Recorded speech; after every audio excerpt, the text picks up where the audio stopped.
మోంతా తుఫాన్ను సమర్థవంతంగా ఎదుర్కోవడానికి కూటమి ప్రభుత్వం తీసుకుంటున్న చర్యలేంటి? కలెక్టర్లు, ఎస్పీలకు సీఎం చంద్రబాబు ఇచ్చిన ఆదేశాలేంటి? చంద్రబాబుకు ప్రధాని మోదీ ఇచ్చిన భరోసా ఏంటి?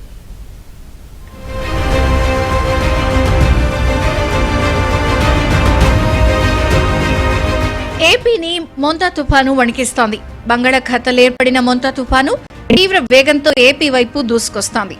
దీంతో ఎలాంటి పరిస్థితినైనా ఎదుర్కోవడానికి ప్రభుత్వం సిద్ధమవుతోంది. మోంతా తుఫాను ప్రభావాన్ని ఎప్పటికప్పుడు ప్రజలకు చేరేలా రియల్ టైంలో సమాచారం అందించాలని సీఎం చంద్రబాబు సమీక్ష సందర్భంగా అధికారులను ఆదేశించారు. ప్రతి గంటకు తుఫాను బులెటిన్లను విడుదల చేస్తూ అప్రమత్తం చేయాలని సూచించారు. కమ్యూనికేషన్ వ్యవస్థను బలోపేతం చేసుకునేందుకు శాటిలైట్ ఫోన్లు వినియోగించాలని, మొబైల్ టవర్లను ప్రత్యేకంగా ఏర్పాటు చేయాలని స్పష్టం చేశారు.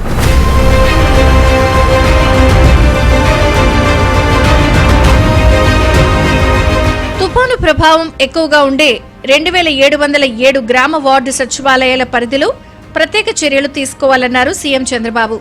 110 మండలాల్లోని సచివాలయాల్లో 3211 జనరేటర్లను పవర్ బ్యాకప్ కోసం వినియోగించాలన్నారు. తుఫాను వల్ల ఎవరూ ప్రమాదాల బారిన పడకూడదని, ఒక్క మరణం కూడా సంభవించకూడదని తేల్చి చెప్పారు. ప్రధాని మోదీ సైతం తుఫాను ప్రభావంతో ఏపీలో నెలకొన్న పరిస్థితులను ఫోన్ చేసి అడిగి తెలుసుకున్నారని చంద్రబాబు చెప్పారు. రాష్ట్ర ప్రభుత్వం చేపట్టిన చర్యలను ప్రధానికి వివరించగా కేంద్రం నుంచి సహాయ సహకారాలు అందిస్తామని ప్రధాని భరోసా ఇచ్చారని తెలిపారు. ప్రధాని కార్యాలయంతో సమన్వయం చేసుకునే బాధ్యతను చంద్రబాబు మంత్రి లోకేష్ కు అప్పగించారు. ప్రభుత్వ యంత్రాంగం మొత్తం కూడా అప్రమత్తంగా ఉండాలి అని చెప్పేసి గౌరవ ముఖ్యమంత్రి గారు టెలికాన్ఫరెన్స్ తీసుకుని ఉదయం నుంచి కూడా ఆర్టీజీఎస్ లో వారు దాన్ని పరిశీలించుకోవటం, తర్వాత మధ్యాహ్నం 12 గంటల నుంచి గౌరవ లోకేష్ గారు కూడా ఆర్టీజీఎస్ లో కూర్చుని అందరు కలెక్టర్లని, అలాగే ఇన్ఛార్జ్ మంత్రులందరినీ, అలాగే రెవెన్యూ సిబ్బంది ఎవరైతే క్షేత్రస్థాయిలో పనిచేస్తూ ఉంటారో వాళ్ళందరినీ ఎక్కడ లోతట్టు ప్రాంతాలు ఉన్నాయో అన్ని కూడా రీహాబ్ సెంటర్లకి అందరూ కూడా తరలించే విధంగా, అలాగే ఎస్డీఆర్ఎఫ్ సిబ్బంది అందరూ కూడా అప్రమత్తం చేసుకుంటూ ఇక్కడ కూడా ఏ ఇబ్బంది, ఎందుకంటే ఇది ఒక తీవ్రమైన తుఫాన్ కాబట్టి 100 నుంచి 120 కిలోమీటర్ల వేగంతో ఇది గాలి రావచ్చు. అలాగే వర్షం కూడా ఈరోజు రాత్రి నుంచి పెరుగుతుందని చెప్పేసి కూడా చెప్తా ఉన్నారు. కాబట్టి అన్ని విధాలా కూడా ప్రభుత్వం సంసిద్ధమైంది. సముద్ర తీర ప్రాంతాల్లోని ప్రజలను పునరావాస కేంద్రాలకు తరలించాలని సీఎం చంద్రబాబు అధికారులను ఆదేశించారు. పునరావాస కేంద్రాలకు వచ్చేవారికి అన్ని సదుపాయాలు కల్పించాలని ఆదేశించారు. మంగళవారం కృష్ణా జిల్లాలో అతి భారీ వర్షాలు కురిసే అవకాశం ఉందని అధికారులు ముఖ్యమంత్రికి వివరించారు. విద్యా సంస్థలకు ఇప్పటికే సెలవులు ప్రకటించామని తెలిపారు. సముద్రంలో వేటకు వెళ్లిన మత్స్యకారులందరినీ వెనక్కి రప్పించామని అధికారులు తెలిపారు. గుంటూరు, బాపట్ల, ఎన్టీఆర్, పల్నాడు, పశ్చిమ గోదావరి జిల్లాల్లో భారీ వర్షాలు పడొచ్చని తెలిపారు. ఎక్కువ వర్షపాతం కురిసే ప్రాంతాలను గుర్తించి జిల్లా అధికారులు ముందస్తు రక్షణ చర్యలు తీసుకునేలా చూడాలని ఉన్నతాధికారులను ముఖ్యమంత్రి ఆదేశించారు. ఎన్డీఆర్ఎఫ్, ఎస్డీఆర్ఎఫ్ దళాలు అందుబాటులో ఉండాలని, ఫైర్ సర్వీసెస్ కూడా అలర్ట్ గా ఉండాలని చెప్పారు. రహదారులు కోతకు గురైన, విద్యుత్ స్తంభాలు, చెట్లు విరిగిపడినా వెంటనే పునరుద్ధరించేలా మెటీరియల్, మిషనరీ సిద్ధం చేయాలని, కంట్రోల్ రూమ్లు ఏర్పాటు చేయాలని స్పష్టం చేశారు. తుఫాను సమయంలో గర్భిణులు, బాలింతలకు ఎలాంటి ఇబ్బంది తలెత్తకుండా 108, 104 వాహనాలను అందుబాటులో ఉంచి వైద్య సౌకర్యాలు కొనసాగేలా చూడాలన్నారు. మరోవైపు పంట నష్టం సంభవించకుండా టార్పాలిన్లు విరివిగా ఉంచాలని, పశు సంపద నష్టపోకుండా చూడాలని సీఎం చంద్రబాబు ఆదేశించారు. రాష్ట్ర ప్రభుత్వ యంత్రాంగం అంతా కూడా అలర్ట్ గా ఉంది.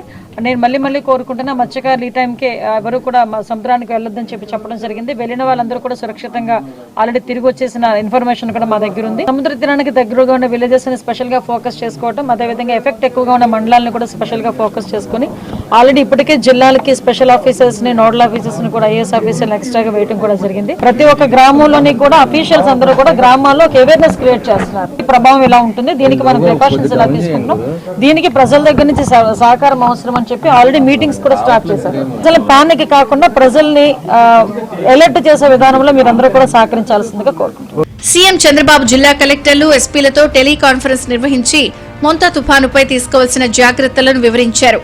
అత్యవసర వైద్య సేవలు అందించేందుకు వైద్య సిబ్బంది అందుబాటులో ఉండేలా చూడాలని చెప్పారు. తాగునీటి సమస్య తలెత్తకుండా, కలుషితం కాకుండా చూసుకోవాలన్నారు. జిల్లాల్లో తుఫాను రక్షణ చర్యలను పర్యవేక్షించాల్సిన బాధ్యత కలెక్టర్లదే అన్న సీఎం, ప్రభుత్వ యంత్రాంగమంతా నిబద్ధతతో పనిచేసి మోంతా తుఫాన్ను సమర్థవంతంగా ఎదుర్కోవాలని, మానవ ప్రయత్నంలో ఎలాంటి అలసత్వం కనిపించకూడదన్నారు. అనంతరం ఆయా జిల్లాల కలెక్టర్లతో అక్కడి పరిస్థితుల్ని అడిగి తెలుసుకున్నారు. ఎక్కడా చెరువులు, కాలువగట్లు తెగిపడకుండా చూసుకోవాలన్న సీఎం విజయవాడ, మంగళగిరి, విశాఖ లాంటి కొండ ప్రాంతాల్లో కొండ చర్యలు జారిపడే అవకాశం ఉందని, కాబట్టి ముందస్తు హెచ్చరికలు జారీ చేయాలన్నారు. మోంతా తుఫాను కార్యాచరణ భవిష్యత్తులో వచ్చే తుఫాన్లను ఎదుర్కొనేందుకు ఒక మోడల్ కావాలని కలెక్టర్లకు చంద్రబాబు స్పష్టం చేశారు.